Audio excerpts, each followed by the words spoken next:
பிரியமானவர்களே, கர்த்தர் நல்லவர். இந்த நாள் கர்த்தர் உண்டு பண்ணின நாள். இதில் நாம் களி கூர்ந்து மகிழுவோம். இந்த நாளில், மாதத்தின் முதல் நாளில் சந்தோஷமாயிருங்கள் என்ற வார்த்தையோடு கூட இந்த நாளை தொடங்குறோம், இந்த மாதத்தை தொடங்குறோம், இந்த வருஷத்தை முடிக்க போகிறோம். கர்த்தர் எவ்வளோ நல்லவராக இருந்திருக்கிறார், எவ்வளோ உண்மையுள்ளவராக இருந்திருக்கிறார். அவருடைய உண்மைத்தன்மை மகா பெரியது பாருங்க.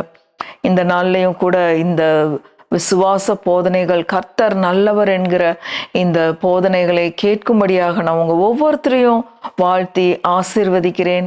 கர்த்தர் நல்லவர். பிரியமானவர்களே, நம்ம வாயில இந்த வார்த்தை இருந்துட்டே இருக்கணும். சூழ்நிலைகள் எப்படி வேணா மாறி போகும், ஆனா மாறாத கர்த்தர், அவர் நேற்றும் இன்றும் என்றும் மாறாத நல்ல கர்த்தர், அவர் உங்களோடு கூட இருக்கிறார். அதிசயங்களையும் அற்புதங்களையும் செய்கிற தேவன். ஆபத்து நேரத்துல கூப்பிடும்போது அவர் உடனடியாக ஓடோடி வந்து உதவி செய்கிற நல்ல தகப்பன். அவர் அவர்னால கைவிடவே முடியாது. நம்மளை யாரையுமே அவர் கைவிடவே மாட்டார். அவருக்கு கைவிடவே தெரியாது. அப்படிப்பட்ட வார்த்தையே கிடையாது பாருங்க. அப்படிப்பட்ட ஒரு நல்ல தேவன் நமக்கு தெய்வமாய் இருப்பது மகா பெரிய ஸ்லாக்கியம் பாருங்க. ஒவ்வொரு நாளும் அவருடைய உண்மைத்தன்மைகளை நம்ம நினைத்து பார்த்து அவருக்கு ஒவ்வொரு நாளும் நன்றி சொல்லிக்கிட்டே இருக்கணும், ஸ்தோத்திரம் பண்ணிக்கிட்டே இருக்கணும்.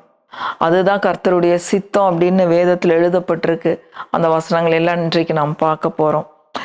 பிலிப்பியர் 4வது அதிகாரம் 4, 5, 6 வாசிக்கிறோம். பிலிப்பியர் 4வது அதிகாரம் 4, 5, 6. கர்த்தருக்குள் எப்பொழுதும் சந்தோஷமாயிருங்கள் என்று மறுபடியும் சொல்லுகிறேன். இன்னைக்கு தலைப்பு நீங்க எதுக்குமே கவலைப்படாதீங்க அப்படிங்கிறது தான் என்னோட மெசேஜினுடைய தலைப்பு. ஏன்னா ஒவ்வொரு நாளும் காலையில எழுந்த உடனே பல் விளக்கணும் குழந்தைங்களுக்கு சொல்ற மாதிரி, எந்திரிச்சு பல்ல விளக்கு ப்ரஷ் பண்ணு அப்படின்னு சொல்லி குழந்தைங்களுக்கு நம்ம சொல்லி கொடுப்போம் பாருங்க. அந்த மாதிரி நம்ம தூங்கி எந்திரிக்கும் போதே ஒருத்தர் கூடவே இருந்து, நீ எதுக்கும் கவலைப்படாத, நீங்க எதுக்கும் கவலைப்படாதீங்க அப்படின்னு சொல்ற மாதிரி கர்த்தர் நம்ம கூட இருந்து நம்ம கண்ணு முழிக்கும் போதே, நீங்கள் ஒன்றுக்கும் கவலைப்படாமல், எதை குறிச்சும் நீங்க கவலைப்படாதீங்க, சந்தோஷமா இருங்க. கர்த்தர் இந்த காலை வேளையில், இந்த மாதத்தின் முதல் நாள்ல நமக்கு சொல்ற முதல் வார்த்தை சந்தோஷமாயிருங்கள் என்று மறுபடியும் சொல்லுகிறேன். ஃபர்ஸ்ட் நம்ம சந்தோஷமா இருக்கணும். அதுதான் ஆண்டவர் நமக்கு இன்னைக்கு காலையில கொடுக்குற ஒரு கட்டளை. அடுத்தது பாருங்க, உங்கள் சாந்த குணம் எல்லா மனுஷருக்கும் தெரிந்திருப்பதாக கர்த்தர் சமீபமாயிருக்கிறார். உங்களுடைய சாந்த குணம் எல்லா மனுஷங்களுக்கும் தெரிந்திருக்கட்டும். அவர் கர்த்தர் சமீபமாயிருக்கிறார், அவர் உங்களோடு கூட இருக்கிறார். ஏன் அப்படின்னா அடுத்த வார்த்தை பாருங்க, ரொம்ப முக்கியமான வசனம். 6வது வசனம், பிலிப்பியர் 4, 6. நீங்கள் ஒன்றுக்கும் கவலைப்படாமல் எல்லாவற்றையும் குறித்து உங்கள் விண்ணப்பங்களை ஸ்தோத்திரத்தோடு கூடிய ஜபத்தினாலும் வேண்டுதலினாலும் தேவனுக்கு தெரியப்படுத்துங்கள். எதை குறித்தும் கவலைப்படாம எல்லா உங்களுடைய விண்ணப்பங்களை என்ன பண்ணணும்? ஸ்தோத்திரத்தோடு கூடிய ஜபத்தினாலும் வேண்டுதலினாலும் தேவனுக்கு தெரியப்படுத்துங்கள். ஐயோ, இந்த மாதம் இந்த இஎம்ஐ இருக்கு, காருக்கு கட்ட வேண்டி இருக்கு, வீட்டுக்கு கட்ட வேண்டி இருக்கு, பிள்ளைங்களோட ஃபீஸ் இருக்கு, இந்த மாதிரி ஒவ்வொரு தேவையா சொல்லி அதை குறித்த கவலைகள்னால மைண்டை ஆக்குப்பை பண்ண விடாதபடி ஆண்டவர் என்ன சொல்றாரு? கர்த்தாவே, இந்த ஃபீஸ் கட்டுறதுக்கான கிருபை உண்டாயிருக்கிறக்காய் ஸ்தோத்திரம். இந்த இஎம்ஐ கட்டுவதற்கான ஒரு கிருபை, ஒரு ப்ரொவிஷன் உண்டாயிருக்கிறதுக்காய் ஸ்தோத்திரம். எல்லா தேவைகளையும் நீர் உங்களுடைய மகிமையின் ஐஸ்வர்யத்தின்படி சந்திக்கிறதற்காய் ஸ்தோத்திரம். அதுதான் வசனம் சொல்லுது. எல்லாவற்றையும் குறித்து உங்கள் விண்ணப்பங்களை ஸ்தோத்திரத்தோட கூடிய ஜபத்தினாலும் வேண்டுதலினாலும் தேவனுக்கு தெரியப்படுத்துங்கள். அப்பொழுது எல்லா புத்திக்கும் மேலான தேவ சமாதானம் உங்கள் இருதயங்களையும் உங்கள் சிந்தைகளையும் கிறிஸ்து இயேசுவுக்குள்ளாக காத்துக்கொள்ளும். எதை குறிச்சும் நீங்க கவலைப்படாதீங்க, எல்லாத்தையும் தேவனுக்கு தெரியப்படுத்திடுங்க. அவர் எல்லாவற்றையும் செய்ய வல்லவராய் இருக்கிறார். உங்களுக்கே தெரியாத விதமாய் நீங்க அந்த அளவுக்கு விசுவாசத்துல இருக்கும் பொழுது, வார்த்தைகளை இடைவிடாமல் சொல்லிக்கொண்டே இருக்கும்போது, நிச்சயமாய் ஆண்டவர் ஒரு அதிசயமான அற்புத விதமான ப்ரொவிஷனை உண்டு பண்ணி உங்கள் தேவைகளை சந்திப்பார். அடுத்தது கவலைப்படாம இருக்கணும், சந்தோஷத்தோடு இருக்கணும். பாருங்க, இன்னொரு முக்கியமான வசனத்தை பார்க்கலாம். 1 தெசலோனிக்கேயர் 5வது அதிகாரம் 17, 18. 1 தெசலோனிக்கேயர் 5வது அதிகாரம் 17, 18வது வசனம் பாருங்க. ரொம்ப ஒரு அற்புதமான வசனமா இருந்தது. இதெல்லாம் எத்தனையோ முறை படிக்கிறோம், ஆனா அந்தந்த நாளில் உட்காந்து தியானிக்கும் போது, இந்த வசனங்களை தியானிக்கும் போது அற்புதமான வசனங்கள் பாருங்க.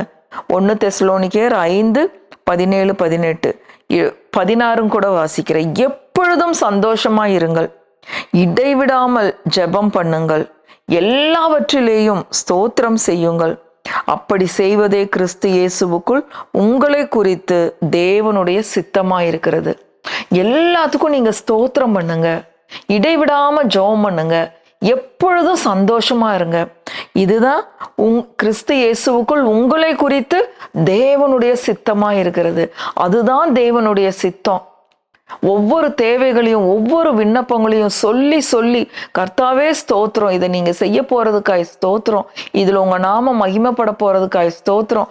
எல்லா தேவைகளையும் கிறிஸ்மஸ்க்கு எங்க பிள்ளைகளுக்கெல்லாம் அவங்க சந்தோஷப்படுறபடி எல்லா காரியங்களும் நடக்கிறதுக்காய் ஸ்தோத்திரம், எல்லா தேவைகளும் சந்திக்கப்படுறதுக்காய் ஸ்தோத்திரம்.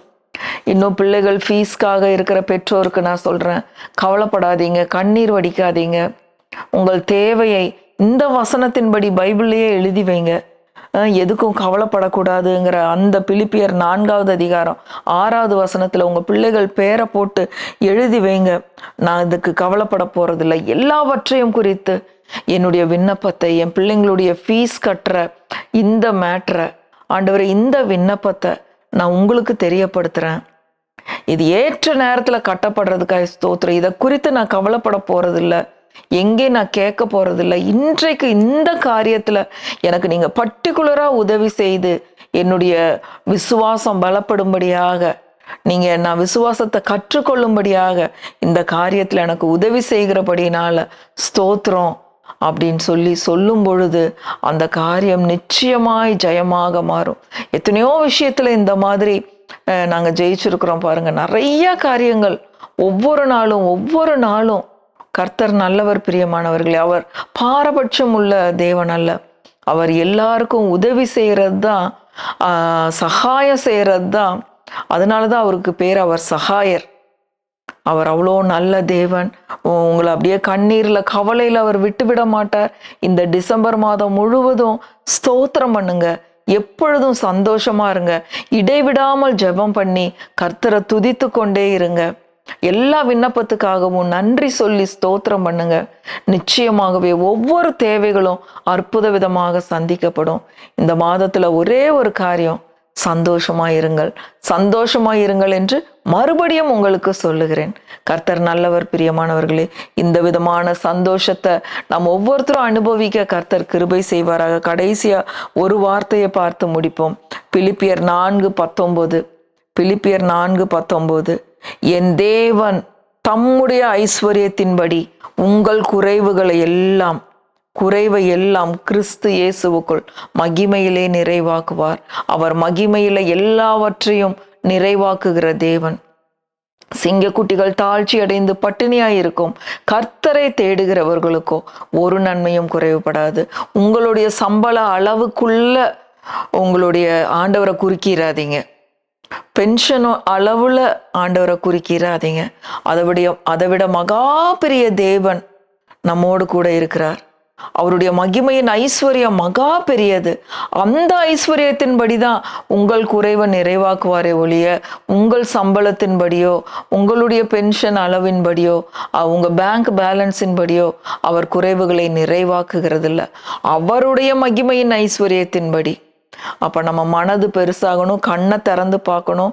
அவருடைய மகிமை மகா பெரியது. அந்த மகிமையில உங்கள் தேவைகளை அவர் சந்திப்பார் என்று சொல்லி இந்த நல்ல கர்த்தர் நல்லவர் என்ற போதனைகளை தொடர்ந்து கேட்கும்படியாக நான் உங்களை உற்சாகப்படுத்துகிறேன். கர்த்தர் நல்லவர், அவரை துதியுங்கள், அவர் கிருபை என்றும் உள்ளது.